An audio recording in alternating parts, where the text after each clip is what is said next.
Portugal ने इस tournament में 5 मैच खेले हैं। उज्बेकिस्तान वाले मैच को हटाकर क्या आपको पोर्चुगल किसी भी मैच में कन्विंसिंग लगी? नहीं ना भाई। इसका मेन दोष किसे जाता? मैनेजर को। कोचिंग पे यहाँ पे बात करता हूँ। देखो, मैनेजर को मैंने बहुत गाली दी है पोर्चुगल के, रोबर्टो मार्टिनेज को मैंने बहुत गाली दी है। मैं फिर आज भी वही गाली देने रहा हूँ, फिर क्रिटिसाइज करने वाला हूँ कि भाई ये बंदा करता क्या है, इसको रोल्स नहीं पता क्या? मतलब आपके पास पोर्चुगल को एवरीवन वाज राउटिंग कि this is the best Portugal. Favourites थे यहाँ पे कई लोग जीतने के, क्योंकि उनके पास काफी अच्छी स्क्वाड थी, फुल बैक्स अच्छे हैं, मिडफील्ड पूरा स्टैक्ड है। और क्या चाहिए भाई आपको? आगे गोल स्कोरिंग मशीन दिख रही है, रोनाल्डो मारता है गोल, बट आप उसको उस तरीके से यूज ही नहीं कर पाओगे। ब्रूनो फर्नांडिस को आप डिफेंसिव मिडफील्डर की तरह यूज कर रहे हो। विटीनिया को आपने बोल रखा है कि साइड पासेस के अलावा कुछ नहीं करना है। जाओ नेवेस क्यों ही है बेस्ट मिडफील्डर है यहाँ पे, वर्ल्ड क्लास मिडफील्डर होके भी ऐसा लग रहा है कि वो फील्ड में पहली बार खेल रहे हैं। रोनाल्डो आगे खड़ा हुआ है लेकिन उस तक बॉल नहीं पहुंच रही है। रोनाल्डो पीछे आ रहा है, बॉल रिसाइकिल कर रहा है, लेकिन अब करे क्या बंदा? यहीं पे मैं बोलना चाहूंगा कि मतलब पोर्चुगल आगे जा रही है तो उन्हें कोई डर सा है कि भाई हम बॉल लूज ना कर दें, काउंटर पे ना गोल खा जाए। 4v4 या 3v3 सिचुएशन आ रही है तो वो बॉल को रोक दे रहे हैं एंड वापस बैक पास कर दे रहे हैं या साइड पास कर दे रहे हैं। भाई ये सारी चीजें आती है मैनेजर से। मैनेजर ने बोला हुआ है कि आप ऐसा करो, बॉल नहीं लूज करनी है। एक डर है, खौफ है, भय है कि भाई ये डरा हुआ मैनेजर है कि बॉल लूज नहीं करनी है, कुछ हो जाए। ऐसे नहीं होता भाई, ऐसे आप वर्ल्ड बीटर्स नहीं बनते, ऐसे आप वर्ल्ड चैंपियंस नहीं बनते हैं। बिना गूदा दिखाए आप वर्ल्ड चैंपियंस नहीं बनते हैं। हाँ, defence wins you matches, but कल आप डिफेंसिवली भी स्विच हो गए थे। अगर आप एक्स्ट्रा टाइम के लिए खेल रहे हैं तो भाई जस्ट सी कि आप 1 मिनट के लिए भी स्विच ऑफ नहीं हो सकते हैं। भाई वो गोल प्रोसेस करने में बहुत मुश्किल आ गई थी कि ये अचानक से हुआ क्या, ये गोल कैसे पड़ गया। एंड उसके बावजूद भी आप देखिए 5-6 मिनट बचे हुए थे। ये जो टैक्टिक्स है ना कि बैक पास साइडवेज पासिंग इतनी इंस्टॉल हो चुकी है इस टीम में कि 4 मिनट बचे हैं, you are chasing the game and you are still doing the back passes. I mean like come on, wake the fuck up Portugal, stop the foreplay and cross the ball. और ये इसलिए भी heart breaking लग रहा है, इसलिए भी ज्यादा गुस्सा आ रहा है क्योंकि Spain were not up for it. Spain were there for taking. Spain को आप हरा सकते थे। फर्स्ट हाफ में आपको काफी चांसेस भी मिले, हाफ चांसेस थे ऑल्दो वो, लेकिन चांसेस तो थे। एक नुनो मेंडेस का शॉट मुझे याद आता है जो उन्होंने मारा, डिफ्लेक्ट होके पोल पे लग गया। वहां पे ब्रेवरी दिखाई। सेकंड हाफ में 1% भी ब्रेवरी नहीं दिखाई यहाँ पे, एंड उसका खामियाजा भुगतना पड़ा पोर्चुगल को। एंड सबसे बड़ी मिस्ट्री इस वर्ल्ड की ये है कि भाई इतना बेकार मैनेजर, इतना प्रैग्मेटिक मैनेजर को इतने हाई प्रोफाइल जॉब्स कैसे मिल रही है, मेरे को समझ नहीं आ रहा। बेल्जियम में भी मिल गई थी। बेल्जियम की टीम तो ऐसी थी कि चलो भाई वो तो ऑटो पायलट पे थे, पहुंच गए जैसे तैसे फाइनल सेमीफाइनल तक। जैसे तैसे क्या, वो इतनी वेल जेल्ड टीम थी। रोबर्टो मार्टिनेज ना भी होते, कोई और भी बंदा होता तो पहुंच जाते आराम से वो सेमीफाइनल फाइनल तक, जो 2018 में किया उन्होंने। बट उसके बाद देख लीजिए आप, कल देख लीजिए आप, मतलब। और मैं एक बात यही कह रहा हूँ, रोनाल्डो फैंस को बहुत बुरा लग रहा है क्योंकि वो नॉकआउट हो चुकी है, लेकिन भाई ये चीज रोनाल्डो की लेगेसी नहीं तय करती है। एक वर्ल्ड कप रोनाल्डो की लेगेसी नहीं तय करता है। He was a great player, he is a great player and बहुत लोगों को उसने इंस्पायर करा है, बहुत बच्चों को उसने इंस्पायर करा है।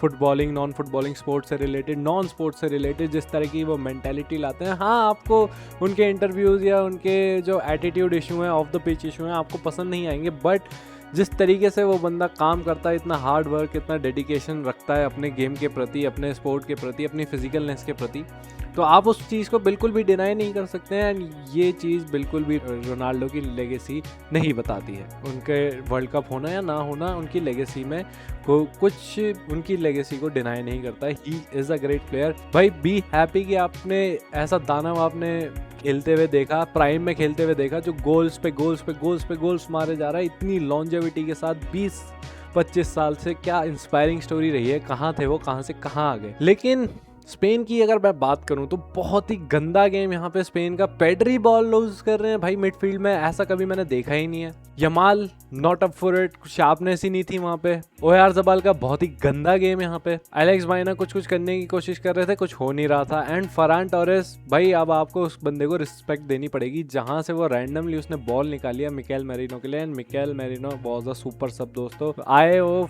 बेंच से एंड गोल मार दिया भाई। तो यही था, मतलब क्या ही बोलूं मैं, मतलब मैं नाराज हूँ यहाँ पे पोर्चुगल से, पोर्चुगल के खेलने के तरीके से। एंड मैं यहाँ पे सिर्फ ब्लेम मैनेजर को नहीं करूंगा, मतलब प्लेयर्स को भी करूंगा कि स्टेप अप नहीं करे।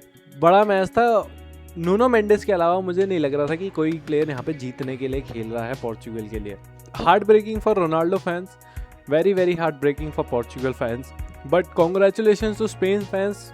बहुत ही गंदा गेम था यहाँ पे, लेकिन still they won, they are through and they are in the quarter finals दोस्त। यहीं अगर मैं दूसरे मैच की बात करूं, लाइक स्टेक्स काफ़ी हाई थे क्योंकि जो पॉलिटिक्स इन्वॉल्व हो गई थी। डोनाल्ड ट्रंप ने प्रेस कॉन्फ्रेंस कर दी कि रेड कार्ड होना नहीं चाहिए, इट इज़ वेरी अनफेयर कि आप बैन दे रहे हो, एंड फीफा ने वो रेड कार्ड का सस्पेंशन भी हटा दिया बालोगुन से। तो stakes were high of that match. ये बहुत ही गलत प्रेसिडेंट सेट करा यहाँ पे फीफा ने कि बालोगन का यहाँ पे रेड कार्ड हटा दिया। एंड यही बात मैं रोनाल्डो के लिए भी बोलना चाहूँगा कि Ronaldo was suppose to miss first 2 games, पर उन्होंने सस्पेंशन कैंसिल कर दिया एंड ही प्लेड 2 गेम्स।